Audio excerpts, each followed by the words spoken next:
Back to Springfield in Jersey, and tonight's a parents' evening with a twist. Richard Dunn, maths consultant, is going to explain to parents how visualising calculations using paper cups is revolutionising children's understanding, and perhaps their own. I'm going to help you by asking you to look at this rectangle just here. Can you see it? You say yes? Yes, right. Look, there's a bottom corner here, a bottom corner here, a top corner here, a top corner here. If I hold one juggling ball just here, that's at this bottom corner, isn't it? And that's the top opposite corner, isn't it? Now watch, I'm going to throw the ball to that top opposite corner. When it gets there, I'm going to say, now, and then I'm going to let it drop into my hand. Watch. Now, did you see the rectangle? Yeah. Yeah. So, watch the top corner. Now. Watch the top corner. Now. Now watch. Look at the rectangle. 3 balls. Now, now, now, now, now, now. Can you see? You can see it differently now. That you can actually see this very thing that looked very complicated to begin with is now simplified because you're looking at this rectangle. And you can see that I'm better at it when I'm thinking about the rectangle and going, now, now, now, now, now, now, now, now, now, now, now. That is the essence of all good teaching and learning. That some, oh, by the way, can you see the rectangle? It's interesting because it's not there, is it? What it is just a thing, which is not really there, to support you into seeing it. It looks, when I do it now, it looks as if the balls are moving more slowly, doesn't it? They can't be. It's only because I've framed your learning, I've given a structure to your learning. The best teaching and the best learning gives young people, gives your children a structure to their learning. So when I now start some maths, you're going to see that gradually you're going to see that I'm giving a structure to what your children are doing. So if I go to up here and say to you, look, what we're going to do today is to use the cups. Now some of you have heard about the cups, haven't you? Point to the resources table. Try it. Yes, that's right, good. Hands down. Point to the resources table again. Good, hands down. Now watch. This table over here hasn't got any cups on. This is the maths table. All of you point to the maths table. Good, you're doing well. Now watch this. I can't pick that up, can I? That's not really cups, is it? That's only ink on the board. These are the real cups, but these are not real. So this is not real cups, this is only pretend. So when you see this, 2 add 1 add 2 equals 5, we call that a maths story. It's not real, it's just pretend. I need a helper. You'll recognise the volunteer, Year 1 teacher, Linda Crawford. I am going to write the maths story. What do I use to write? This, isn't it?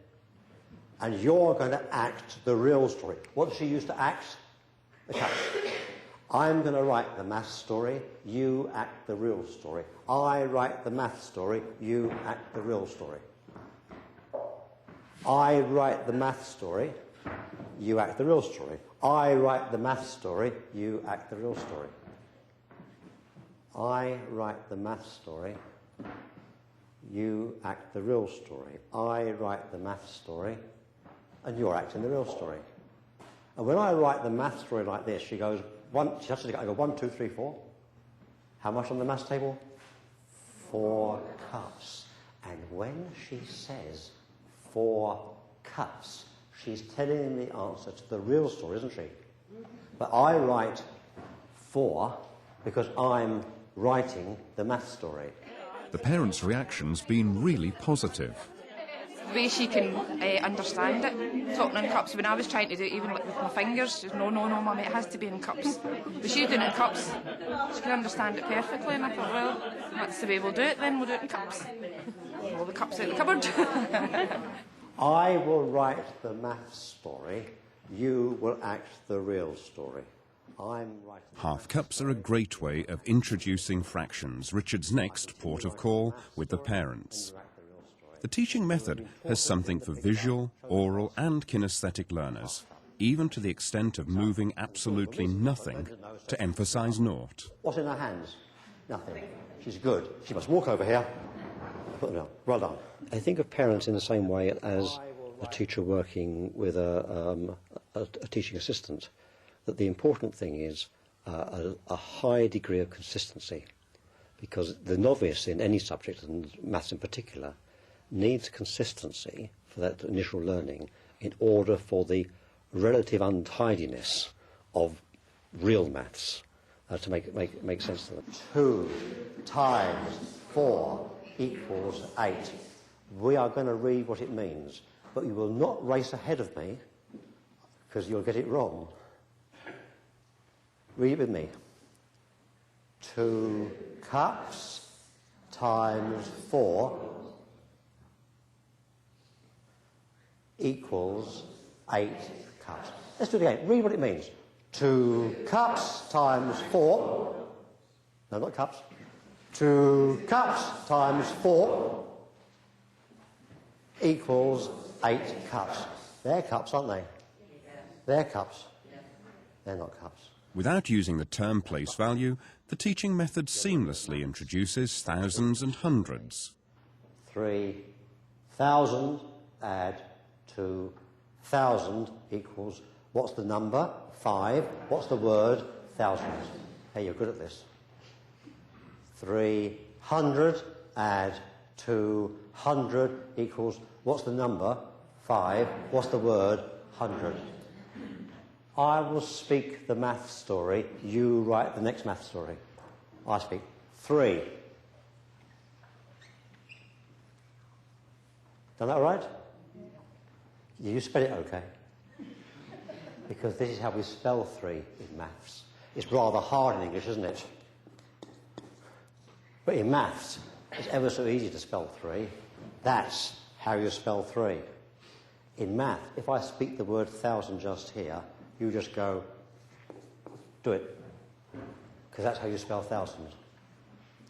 What's that say? 3. What's that say? 1,000. Add. 2. Now, I know you can spell 1,000 because you've already done it, haven't you? So when I say 1,000, you write, don't you? Equals. Can you spell equals in maths? What's the number? 5. What's the word? Oh, you're good at these. See, what it means is, when we say 3,000, we're thinking of 3 of those things called 1,000. 2, not of those things called cups anymore, is it? So those things called 1,000, it's lots, equals 5 of those things called 1,000. So, by knowing that and knowing what it means, you can work out that 3,000 add to 1,000 equals 5,000. Next one. Right, you're right. Go. 3. Good. 100. Good. Add. Good. 200. Can you spell 100, okay? Yeah. Equals. What's the number? 5. What's the word? 100. Well done. She told me about the 1,000 shouting at me. And I couldn't quite get over why she was just saying 1,000, but now I understand that it's a word and not a number. So yeah, that's sort of helped to explain how she's learning mathematics. So that's really, really handy to have seen that. She'd come back, she'd come home, she says, Mummy, she says, 2,000 add 3,000 add equals 5,000. I was like, what? So yeah, I was very surprised. When you say 9, ding, this means those things called 10. It's 9 of those things called 10. When children go home and they'll describe numbers as 3t or 2t, it does raise a few eyebrows because it goes against convention. And I know Richard's spoken about convention and how that's easily overcome. What we need to explain to parents is saying 3t and 2t is part of a fundamental process, mathematical process, which enables their children to access mathematical knowledge much more easily, much more freely. Let's take your test then. Read that. 4. Good. 3. Yes. Try this. 3. That's good. 4t. 3t. 2t. 1t. Naughty.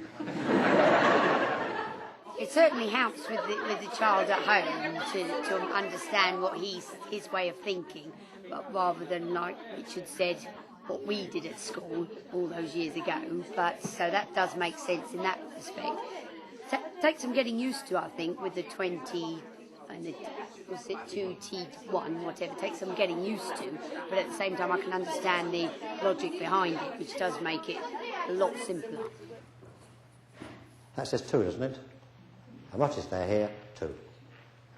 How much is there here? 3T. How much is there here? 2. How much is there here? 3T. How much is there here? 3T2. I'm going to start by putting 3T2 on the maths table. Or do I write? Add. Lots of cups. 2T1. You written that? I would write that, don't I? Equals. But now, of course, I can't really count the cups because they're not there. But I do notice there's 2 here and 1 here. 2 add 1 makes 3. That's 3 cups, isn't it? There's a lot more because there's 3T here and 2T here. That makes 5T, doesn't it? So there's definitely 5 teacups and there's 3 cups, all on the maths table. If I show you what's on the maths table, there's 5 teacups and there's 3 cups. How much is there here? 5T3. And that's how they learn it, so that they can now go 2 add 1 is 3 on the maths table. 3T add 2T is 5T on the maths table. How much on the maths table? 5T and 3 is 5T3. And we learn to write it like that. Children will remember it if it's a visual thing that sticks in their mind rather than just something that they have to look at, perhaps just a whiteboard. When the children see this,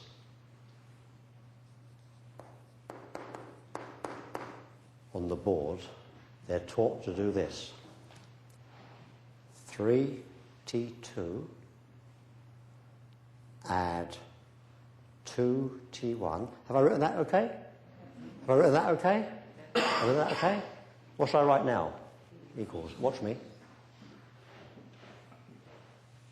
And the equal sign makes a picture of the maths table where they're going to put the cups. So they now go 2 and 1 is 3. How much is there here? 3T. Add 2T is 5. If we can achieve some measure of consistency with those parents, then we're actually a long way to enabling people who, young people, who in the past have said, I can't do maths, to become really quite mathematical.